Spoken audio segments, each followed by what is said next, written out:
Good morning. We are continuing with chapter 9 in religion. Yesterday we read the first 3 sections. So we answered the first 3 sections on our paper. So what is faith? Faith is a gift freely chosen. Faith is believing. I said yesterday that we were going to go quickly through this chapter. So we are finishing it up. Today we're reading the last 3 sections today. So we will be doing lots of religion today. Quiz will be on Thursday. So tomorrow is Mass Day. Quiz on Thursday. Zoe. If we're able to, I would like to correct today, yes. Okay, so we did faith is believing. So we're starting with faith is trusting on page 102. So we're starting with faith is trusting on 102. So Regan, if we get to the correcting part and you're not ready because you weren't here yesterday, that's okay. You can work out in the hall while we correct. And then you have tonight to work on it, so I can correct it tomorrow. All right, faith is trusting. Having faith also means you trust. Trust is when you confidently turn control of your life or part of your life over to someone or something else with hope. If you have ever worked on a school project with others, you know what it is like to trust. Working hard on your part of the project, you trust that your partners will complete their parts. You have given some of the control over your grade to your partners with hope that they will do their jobs. When we trust God, we acknowledge that we cannot ever be truly happy without Him. We can do our part, but without God, our project, which is our lives, will never be complete. So having faith means we trust God. We put God in control of our lives. Trusting God is a required ingredient of faith. Trusting Him does not mean things will always go the way we want them to go. Human beings are not perfect. We often bring much misery and pain upon ourselves.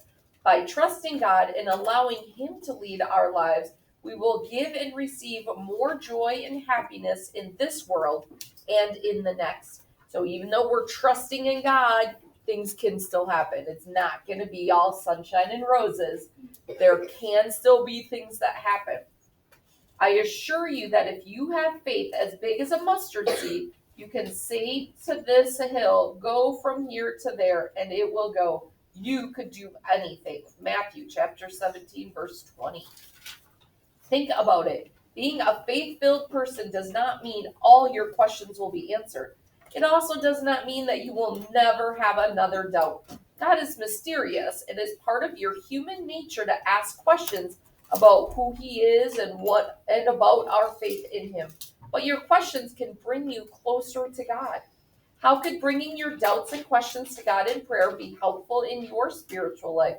What questions do you have for God? So I went to Marquette University, which is a Jesuit university. The Jesuits are really big on asking the questions. Ask the questions, and that's how you learn more. If you just accept everything given to you without ever thinking about it, without ever asking those questions, you don't get a deeper understanding. When you ask questions and you look for those answers, that's how we get our deeper understanding about God or about anything. But specifically, we're talking about God here. Faith is doing. Finally, having faith means you do something about it. Doing means you act upon what you believe.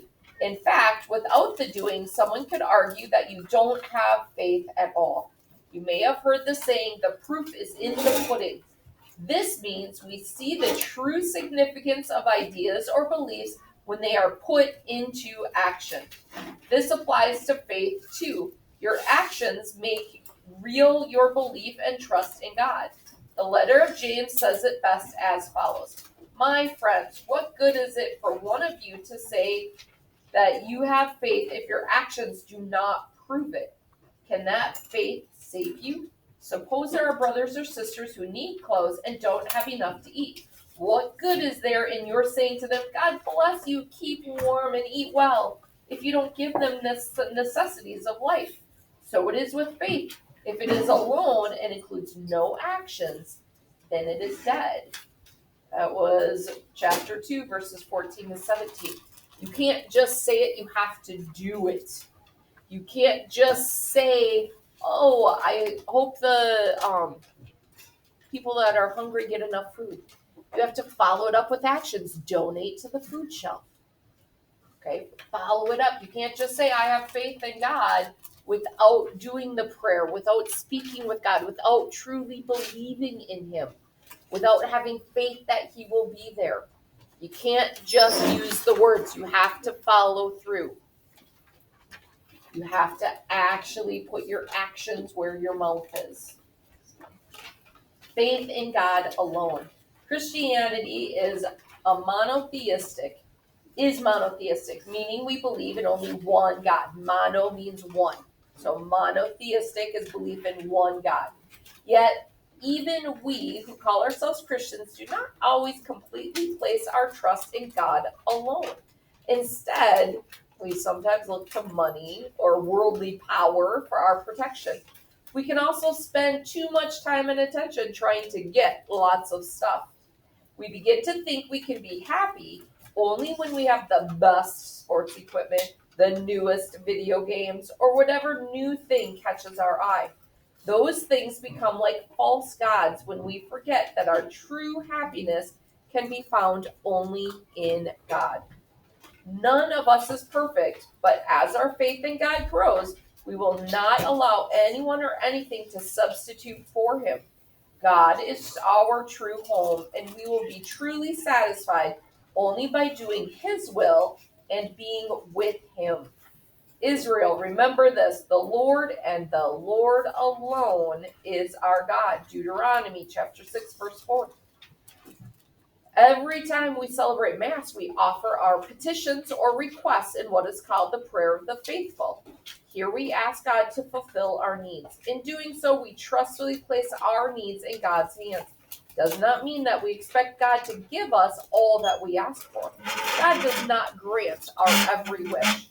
We do not always understand why. Nonetheless, we trust that He will provide what is best for us. Next time during the prayer of the faithful, offer your own needs to God and trust that He will provide what is best for you. It's like when we do intentions every day.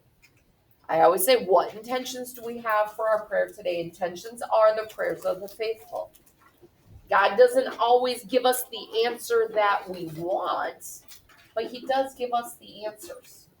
It might not be the one we want. We might not understand His answers until we get up to heaven and He can explain it to us. That's when we will have a lot of those answers. But we still need to ask for it, and we need to accept the answer that He gives us. You might really want to be on a certain sports team, and you don't make that team. And you could be disappointed. You say, but I asked God to put me on the highest team. God has other things in store for you. Maybe being on the middle level team is what's best for you.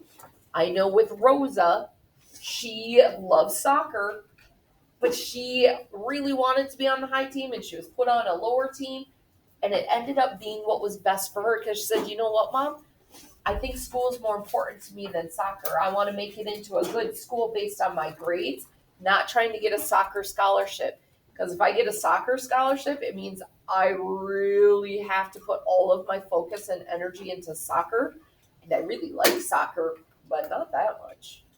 Like that's not where I want the focus of my life to be. So I'm okay being on a lower team because I can actually have fun. I'm not stressed out thinking, oh, how can I get better? How can I get better? How can I get better? I'm going to enjoy playing the game. So sometimes it's like a blessing in disguise. She was disappointed, but then she found the positive in it and says, you know what? Now I can just enjoy myself and I can find my love of the game again. Some Christians have to give up all they have to place their faith in God alone. Some missionaries, for example, leave their homes to work in the poorest areas of the world. They choose to abandon the comfort and security of their homes Led by their belief in the good news of Jesus Christ, they trust God's call and act upon it. Even Jesus was tempted to rely on something other than God. When he was in the desert, the devil tried to convince Jesus to look for material things and worldly power to save himself.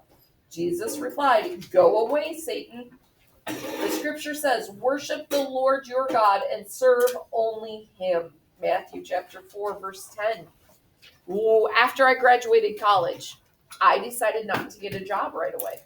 I decided to join a volunteer corps. That's where I met Mr. Gambino, because when he graduated college, he decided to join a volunteer corps. We were there, we were actually in it for 2 years. And it wasn't quite the missionary life where we went to a different country. We were actually stationed here in Minnesota, in Minneapolis. But I lived in community with a group of people, and we only got so much money a month to spend on our food. Little bit of money to spend on food. They gave us a place to live, and I worked at St. Joseph's Home for Children, on a residential treatment unit where there were kids who had really, really, really rough lives, and they came from really horrible places, and they were trying to cope with their lives. And so I was working with them, trying to help them get better. And I didn't make much money, but I was able to do that volunteer work. That's what was important to me. That's what was important to Mr. Gambino. We wanted to give back. We put our faith in God that we would be able to pay off our student loans, that we would be able to get good jobs when we got out of it, and we were able to do well. And we put our faith in God. And it was the best experience that I've ever had. And I'm so thankful that I was able to do that. It wasn't about, when I graduate, I want to make $100,000 right away. It was, I want to give back to others. So really think about putting that faith in God that he will take care of you no matter what. Live it. Small things, great love. Mother Teresa is a wonderful inspiration for those who want to be faithful to God. But the stories about saintly people like her overwhelm many people. Many might think, I could never be as great as she was, and then decide to do nothing at all. Mother Teresa did not see herself as someone great. She saw her work as simple. Not easy, just simple. She read the Gospels. She believed in Jesus' call to serve those who are the neediest in our world. She trusted that God would help her. Then she went out and did it. When asked about her work, she emphasized that faithful people did not have to help the entire world. They just needed to help one person. She said, we do no great things, only small things with great love. So you don't have to do the big, huge things. Just do all of the small things, but do it with love. What is a small thing you can do with great love? Could be as simple as helping out at home, helping your brother or sister, doing the chores. Do it with love, not because, I have to do this. Mom's making me. It's the chores. It's my list to do today. Do it out of love for your family. Do it for others. Do it with that great love, and it's going to make a difference to your family. With that, we are going to finish up our 3 sections. Faith is trusting. Complete your sentences. Faith is doing. Answer those 2 questions. And faith in God alone. Answer those 2 questions. We are going to correct this in just a few minutes. So make sure you have your questions done. I'm going to give us work time. Our quiz tomorrow is a mass day, so the quiz will be on Thursday. For my friends at home, we hope you are well, and we hope to see you soon.